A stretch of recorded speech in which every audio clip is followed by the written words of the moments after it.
Hi dear friends, my name is Rohan and I am from Rohan academy for science and math. So dear friends, आज हम लोग discuss करने वाले क्या important concept board examination में इस साल पूछे जाएंगे in electromagnetic induction. So dear friend, let's start. So dear friend, देखा जाए यहाँ पे इलेक्ट्रोमैग्नेटिक इंडक्शन जो चैप्टर होता है, इसका जो पहला जो कॉन्सेप्ट है, जैसा नाम है फैराडेज लॉ। तकरीबन सो जैसा कि देख जाए Faraday's law of electromagnetic induction. So different देख जाए तो फैराडेज लॉ तो फैराडेज लॉ का जो स्टेटमेंट है, वो स्टेटमेंट उसका जो और मैथमेटिकल जो फॉर्मूला है, EMF induced in the coil is directly proportional to the change in flux, okay, even with the change in time. So different of देखा जाए तो फैराडे लॉ का जो ये जो उसका जो फैराडेज लॉ जो है इलेक्ट्रोमैग्नेटिक इंडक्शन जो चैप्टर में, वो उसका जो स्टेटमेंट है, EMF induced in the coil is directly proportional, exactly equal to the rate of change of magnetic field with respect to change in time. So different of है। उसके बाद में देखा जाए Lenz law, okay, different of Lenz law. So different देखा जाए तो Lenz law का फॉर्मूला क्या है? लेंज लॉ कहता है कि जो ईएमएफ पैदा होता है, जो ईएमएफ पैदा होता है कॉइल के अंदर में, वो ऐसा ईएमएफ है जो ईएमएफ जिसने उसको पैदा किया, जिस फ्लक्स ने उसको पैदा किया, उसको ही वो क्या करता है? अपोज करता है। सो different of here the EMF induced in the coil in such a direction that it opposes the change in the magnetic field which produce it। और समझा क्या? सो डिफरेंट ऑफ देखते हैं तो लेंज लॉ का जो स्टेटमेंट है कि जो ईएमएफ जिस फ्लक्स ने जिस ईएमएफ को पैदा किया, वो ईएमएफ का डायरेक्शन ऐसा होता है कि वो ईएमएफ उस फ्लक्स को ही क्या करता है? अपोज करता है। सो यहाँ पे हमने नेगेटिव साइन लिया। सो उसका स्टेटमेंट और उसका जो मैथमेटिकल जो फॉर्मूला है, वो आपको क्या करना है? आपको ध्यान में रखना है। सो डिफरेंट ऑफ देखिए यहाँ पे तो Faraday's law and Lenz law, okay, difference of view here. Now उसके बाद में यहाँ पे आपको ध्यान में रखना है कि फ्लक्स क्या होता है आपका? B into A, okay, different of view B into A, okay sir. All of you दिख रहा है B into A cos theta, okay, different of view. यहाँ पे देखा जाए तो यहाँ पे ये प्लेन, ये एरिया का प्लेन है और यहाँ पे देखा जाए ये मैग्नेटिक फील्ड है, ओके, डिफरेंट ऑफ व्यू। तो एरिया वेक्टर एरिया को हम दिखाते हैं, ये वेक्टर एरिया, ओके, ये वेक्टर एरिया है, ओके, डिफरेंट ऑफ व्यू है। नाउ डिफरेंट ऑफ व्यू देखा जाए यहाँ पे, और ये मैग्नेटिक फील्ड है, ओके, डिफरेंट ऑफ व्यू है। अब यहाँ पे मैग्नेटिक फील्ड जो होती है वो प्लेन ऑफ द एरिया को परपेंडिकुलर है। प्लेन ऑफ द एरिया क्या है? यहाँ पे परपेंडिकुलर है। सो डिफरेंट इसके जो न्यूमेरिकल जब आते हैं तो आपको इससे न्यूमेरिकल में कंफ्यूज नहीं होना है कि यहाँ पे देखो कि यहाँ पे मैग्नेटिक फील्ड जो है वो प्लेन ऑफ द एरिया को क्या है? परपेंडिकुलर है। कैसे? ये परपेंडिकुलर है। तो डिफरेंट, बट इसका मतलब यहाँ पे ये है कि जो एरिया वेक्टर है वो और बी जो है वो क्या है? पैरेलल है। तो ऐसे वक्त एरिया वेक्टर और बी वेक्टर के बीच में एंगल क्या है? 0 डिग्री। क्या है यहाँ पे? 0 डिग्री। ऐसे वक्त फाई जिस तरह से cos थीटा क्या होगा? cos थीटा में cos 0 कितना हो जाएगा? यहाँ पे 1 हो जाएगा, okay, difference of view. Now बात करते हैं यहाँ पे देखा जाए, यदि सपोज देखा जाए इस area plane of the area का जो एरिया वेक्टर है वो ऐसा है, ओके, और ये मैग्नेटिक फील्ड जो है वो उसी डायरेक्शन में, ऐसा दे सकते हैं बी और ए के बीच में। मैंने क्या कहा कि जो प्लेन है एरिया का, उस प्लेन के एरिया का जो प्लेन है उसमें उसको ये मैग्नेटिक फील्ड क्या होगी? पैरेलल होगी। मतलब एरिया वेक्टर को क्या होगी? वो परपेंडिकुलर होगी। ऐसे वक्त यहाँ पे थीटा कितना हो गया तुम्हारा? 90 डिग्री। एरिया और बी के बीच में एंगल कितना? 90 डिग्री हो गया। तो यहाँ पे cos 90 कितना होगा? यहाँ पे cos 90 will be the zero। So different of you दिख जाए तो इस कंडीशन में यहाँ पे कोई भी इलेक्ट्रिक फील्ड इंडक्शन नहीं पैदा होगा। और सो डिफरेंट ऑफ दिख जाए पे कोई भी ईएमएफ यहाँ पे पैदा नहीं होगा इस कंडीशन में, जबकि यहाँ पे ईएमएफ पैदा होगा और यहाँ पे कोई भी ईएमएफ पैदा नहीं होगा। सो डिफरेंट ऑफ यू न्यूमेरिकल्स में इसका बहुत ही क्या होता है? काम होता है। सो डिफरेंट ऑफ यू है। तो मैंने जैसे कि बताया आप लोगों को, पहली कंडीशन में यहाँ पे एरिया वेक्टर और यहाँ पे जो मैग्नेटिक फील्ड इंडक्शन जो है बी, जो कि प्लेन को तो परपेंडिकुलर है, बट एरिया वेक्टर और बी एक को पैरेलल है, मतलब उनके बीच का एंगल थीटा कितना है? 0 डिग्री है। ऐसे वक्त cos 0 कितना आता है? 1। इस कंडीशन में इस एरिया में क्या पैदा होगी? ईएमएफ इंड्यूस होगा। सो डिफरेंट आगे देखा जाए, वही में देखा जाए अब ये प्लेन जो है उसको हमने रोटेट कर दिया। अब ये प्लेन ऐसा है कि वो बी को क्या हो गया? पैरेलल हो गया। बट डियर फ्रेंड्स, यहाँ पे एरिया वेक्टर इस बी को क्या हो गया? परपेंडिकुलर हो गया। ऐसे वक्त थीटा क्या होगा? 90 डिग्री। ऐसे वक्त cos 0 कितना होगा? cos 90 कितना होगा तुम्हारा? यहाँ पे 0। सो डिफरेंट में cos 90 कितना 0 हो जाएगा। इस तरह से इस कंडीशन में उस एरिया में कोई भी ईएमएफ इंड्यूस होगा नहीं। So actually there is no EMF. Understand और डिफरेंस। नाउ बात करते हैं यहाँ पे देखा जाए magnetic of here. Next concept that is what important concept different of here कि यहाँ पे self induction, okay, different of here. Self induction मतलब आपको पता है कि जो कॉइल होता है, ओके, हम बात कर रहे हैं कौन सा कांसेप्ट? नेक्स्ट कांसेप्ट है सेल्फ इंडक्शन के बारे में। सो डिफरेंट ऑफ व्यू दिया जाए सेल्फ इंडक्शन में क्या होता है कि सेल्फ इंडक्शन में जब किसी कॉइल में से जाने वाला करंट आई चेंज होता है तो उससे उस कॉइल से रिलेटेड जो फ्लक्स होता है वो चेंज होता है। वही फ्लक्स उसको ही मिलके उसके अंदर में बैक ईएमएफ क्रिएट होता है। Okay, difference of view, back EMF create होता है। आई सेड दैट जब किसी कॉइल में से जाने वाला current, okay, difference of view, किसी भी कॉइल में से जाने वाला जो करंट है, यदि वो current, okay, difference of view, किसी कॉइल में से जाने वाला करंट यदि चेंज होता है तो उसके उस कॉइल कॉइल से रिलेटेड जो फ्लक्स है वो भी चेंज होता है, जो उसके साथ ही एसोसिएट होता है, जिसकी वजह से उसी कॉइल में उसी के फ्लक्स की वजह से ईएमएफ इंड्यूस होता है, उसको सेल्फ इंड्यूस ईएमएफ कहते हैं। उसका भी फॉर्मूला क्या रहता है यहाँ पे माइनस d∅dt रहता है। Okay okay difference of view देख जाए, पर यहाँ पे मेनली कहा जाए समझो कॉइल में n नंबर ऑफ टर्न्स है, तो यहाँ पे लिखेंगे n phi d, okay n phi by dt, d n phi by dt, इसमें क्या बोलते हो कि कॉइल में कितना नंबर टर्न्स है, n नंबर टर्न्स है, तो n phi by dt, ठीक है ना, d n phi by dt। Okay difference, but यहाँ पे देख जाए तो n phi जो रहता है वो क्या रहता है n phi, जो टोटल जो फ्लक्स पैदा होता है वो डायरेक्टली प्रोपोर्शनल होता है करंट से। ओके डिफरेंस ऑफ व्यू है, दूसरा देखा जाए n phi, और यहाँ पे देखा जाए तो जो फ्लक्स क्रिएट होता है हो रहा है वो खुद ही के वजह से पैदा हो रहा है, इसलिए यहाँ पे क्या लिखेंगे सेल्फ इंडक्टेंस को कांस्टेंट लिखेंगे, मतलब खुद से ही जाने वाले करंट की वजह से जो फ्लक्स पैदा हुआ और उसी फ्लक्स के वजह से उसके अंदर में खुद का एक बैक ईएमएफ क्रिएट हुआ, इसलिए यहाँ पे सेल्फ इंडक्टेंस का कांस्टेंट लेंगे, coefficient of self inductance. Okay difference of view, इस तरह देखा जाए यहाँ पे E इक्वल माइनस, तो इस n phi की जगह हम पुट करेंगे यहाँ पे Li।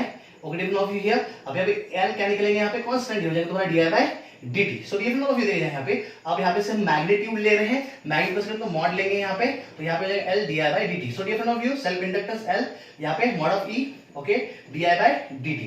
सो ये हो गया self inductance. Okay difference of view here, so ये जो सेल्फ इंडक्टेंस का जो कांसेप्ट है ये बहुत ही इंपॉर्टेंट है। माय डियर, मैं बता देना चाहूंगा आप लोगों को यहाँ पे कि इसके इस कांसेप्ट के ऊपर में बहुत सारे न्यूमेरिकल्स आपको एग्जाम में आ सकते हैं, या फिर सेल्फ इंडक्शन का डेफिनेशन आपको एग्जाम में पूछा जा सकता है। सो डिफरेंस ऑफ व्यू, और उसका मैथमेटिक जो एक्सप्रेशन जो हमने छोटा सा बनाया था यहाँ पे, ये हमने यहाँ पे ये आपको ध्यान में रखना है। So total flux is directly proportional to the current passing through the conductor, और इसी करंट और वही फ्लक्स जो होता है जब उसी कॉइल को मिलता है, इसके अंदर में बैक ईएमएफ क्या होता है पैदा होता है। यहाँ पे जो करंट आई जो ये कैसा करंट है, एक प्रकार का अल्टरनेटिंग करंट है। Okay different of view, so mind में बात कर रहा है, या फिर इस करंट आई को हमने क्या किया है, हमने की को ओपन क्लोज करके क्या किया है, चेंज किया है, जिसकी वजह से क्या हो रहा है यहाँ पे वो जो फ्लक्स भी कैसा रहेगा, चेंजिंग फ्लक्स क्या रहेगा यहाँ पे, चेंजिंग फ्लक्स रहेगा। चेंजिंग फ्लक्स की वजह से उसके अंदर में बैक ईएमएफ क्रिएट होता है। So exactly total flux n phi proportional to the amount of the current, and exactly proportional equal का साइन लेंगे, और यहाँ पे उसके अंदर में जो ईएमएफ पैदा हो रहा है खुद के फ्लक्स से पैदा हो रहा है, इसलिए यहाँ पे कोएफिशिएंट ऑफ सेल्फ इंडक्टेंस हमने डाला है, तो यहाँ पे n phi की जगह Li हो गया, जिस तरह से हमने n phi की जगह Li डाल दिया, L कांस्टेंट, यहाँ पे di by dt। So exactly EMF induce is directly proportional to the changing current through the coil. Okay different of here, so मैंने बात कर दिया यहाँ पे, अब मुझे सेल्फ इंडक्शन निकालना है, तो मैंने हमने क्या किया, दोनों यहाँ पे मॉड लगा दिया, जब माइनस हट गया यहाँ पे, तो यहाँ पे L क्या हो गया, EMF divide by di by dt। So different of view देखे जाए यहाँ पे हम, तो ये जो फार्मूला है, ये इसमें L जो है उसका यूनिट क्या रहता है, हेनरी, क्या रहता है, हेनरी, वो आपको ध्यान रखना है। इवन इसका जो डायमेंशन है, डिफरेंट ऑफ व्यू है, इसका जो डायमेंशन है उसको भी आपको क्या करना है, आप उसको प्रिपेयर करना है, उसको याद रखना है। सो डिफरेंट, उसके बाद में बात करते हैं हम लोग यहाँ पे म्यूचुअल इंडक्शन के बारे में।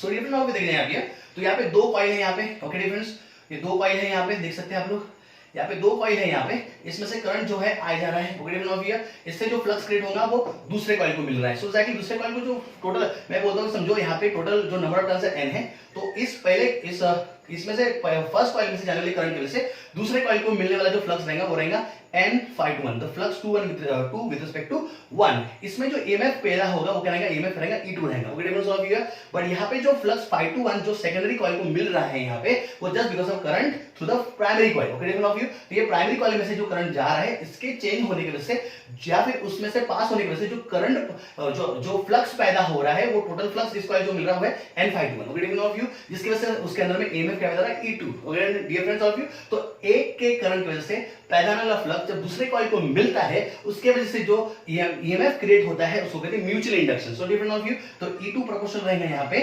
dN2 d, ये नंबर ऑफ टर्न्स N2 लेंगे, N2 phi to 1। Okay okay different of view here. Okay so design ये देखा जाए minus by dt। Okay different of view here E2 equals to यहां जाएगा d, N2 phi to, या तो हमारा minus N2 phi to proportional रहेगा यहाँ पे प्राइमरी से जाने वाले करंट से। ओके डिफरेंट ऑफ व्यू, तो N2 phi to 1 proportional, but यहाँ पे एक कॉइल में से दूसरे कॉइल में इंड्यूस हो रहा है, इसलिए इसको म्यूचुअल इंडक्टेंस कहेंगे। ओके डिफरेंट ऑफ व्यू, इस तरह से देखा है यहाँ पे N2 phi to 1 की जगह हम पुट करेंगे Mi। Okay different of view, तो यहाँ पे E2, तो EMF induce in secondary coil will be the यहाँ पे हम म्यूचुअल इंडक्टेंस का M बाहर निकालेंगे, यहाँ पे होगा आपका di by dt, और इवन मैग्नीट्यूड निकालना है तो हम इसको मॉड में डाल देंगे, और इस तरह से हो जाएगा mutual inductance. So different of view है, म्यूचुअल इंडक्टेंस का भी यूनिट वही रहेगा जो सेल्फ इंडक्टेंस का यूनिट था। सो डिफरेंट ऑफ व्यू देखा जाए हेनरी, इसका भी और इसका जो डायमेंशन रहेगा वही रहेगा जो सेल्फ इंडक्टेंस का था। सिर्फ यहाँ पे इतना है कि एक कॉइल में करंट चेंज होगा, उसी के वजह से जो EMF जो इससे जो फ्लक्स पैदा, वो फ्लक्स किसी दूसरे कॉइल को मिलने की वजह से दूसरे कॉइल के अंदर में इंड्यूस हो रहा है, मतलब उसको म्यूचुअल इंडक्शन कहते हैं। सो डिफरेंट ऑफ व्यू, तो इसका आपको क्या करना है, इसका आपका थ्योरी प्रिपेयर करना है, इसका थ्योरी प्रिपेयर करना है, इसके ऊपर के न्यूमेरिकल्स भी आपको क्या करने हैं, प्रिपेयर करने हैं। सो डिफरेंट ऑफ व्यू बात करते हैं यहाँ पे, उसके बाद में देखा जाए सो डिफरेंट ऑफ व्यू सबसे इंपॉर्टेंट कॉन्सेप्ट है और वही है डिफरेंट ऑफ व्यू है सोलेनॉइड। सोलेनॉइड को जो सेल्फ इंडक्शन होता है, क्या होता है? Self induction. Okay different of view solenoid को जो सेल्फ इंडक्शन होता है L is equal to different of view देखा जाए mu 0 n square LA। Okay different of view ठीक है ना। सोलेनॉइड तो सोलेनॉइड का जो सेल्फ इंडक्शन है formula mu 0 n square LA, इसका जो शो दैट है, इसका जो मैथमेटिकल डेरिवेशन है वो आपको एग्जाम में आ सकता है। So dear friend please prepare it. यहाँ पे जो स्मॉल n जो है वो है डियर फ्रेंड एक तो reciprocal of the diameter of the wire, या फिर माइनस ऑफ व्यू देखे जाए यहाँ पे स्मॉल n ये हो गया यहाँ पे, या फिर नंबर स्मॉल n ये भी होता है कि number of turns per unit length होता है। पर जब आपको नंबर ऑफ टर्न्स नहीं दिए गए और लेंथ ऑफ द सोलेनॉइड नहीं दिया गया, ऐसे वक्त आप स्मॉल n कैसे निकालेंगे? तो वो reciprocal of the diameter of the wire जिसके द्वारा सोलेनॉइड बनाया गया उससे आप स्मॉल n निकालेंगे। अब समझो यदि आपको लेंथ ऑफ द सोलेनॉइड निकालना है और आपको डायमीटर दिया है तो आपको बताना चाहिए कि सोलेनॉइड में वायर क्लोजली वुंड किया जाता है। तो हर एक वायर का जो डायमीटर था वो डायमीटर को, और यदि आपको नंबर ऑफ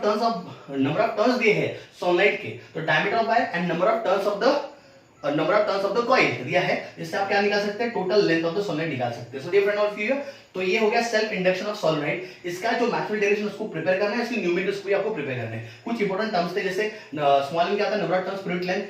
अच्छा है कि आपको लेंथ ऑफ सोलेनॉइड दिया गया है, अच्छा है यदि आपको टोटल नंबर ऑफ टर्न्स दिए गए हैं तो आप स्मॉल n निकाल सकते हैं। बट यदि आपको सिर्फ डायमीटर ही दिया है वायर का जिस वायर से सोलेनॉइड बनाया गया है तो स्मॉल n को हम रेसिप्रोकल ऑफ डायमीटर के हिसाब से भी निकाल सकते हो। और नेक्स्ट है यदि आपको लेंथ ऑफ सोलेनॉइड निकालना है, यदि आपको नंबर ऑफ टर्न्स दिए गए और क्लोजली वुंड कॉइल्स है तो ऐसे वक्त डायमीटर ऑफ वायर जो होता है, डायमीटर ऑफ क्या होता है वायर, उसको नंबर ऑफ टर्न्स से मल्टीप्लाई करेंगे तो लेंथ ऑफ द सोलेनॉइड मिल जाएगा। ओके डिफरेंस ऑफ व्यू तो माइंड ऑफ व्यू देखे जाए यहाँ पे तो सिंपल थिंग ये आपका सोलेनॉइड का जो सेल्फ इंडक्शन उसका ये फॉर्मूला है। ओके डिफरेंस ऑफ व्यू उसी की जगह पे अब बात करते हैं हम लोग यहाँ पे अब हम टोरॉइड के बारे में। ओके डिफरेंस ऑफ व्यू जो टोरॉइड होता है उसका जो सेल्फ इंडक्शन का फॉर्मूला उसका फॉर्मूला सेम है, बट आपको पता है कि टोरॉइड में स्मॉल n कहता है number of turns per unit length, but यहाँ पे लेंथ क्या होता है? उस पर्टिकुलर टोरॉइड का जो सर्कमफरेंस होता है वो होता है। डिफरेंस ऑफ व्यू तो बोलेंगे सर स्मॉल ए क्या होता है? स्मॉल ए जो होता है वो उस टोरॉइड जो होता है उसके जो कॉइल का जो कॉइल होता है उसका कॉइल का क्रॉस सेक्शनल एरिया होता है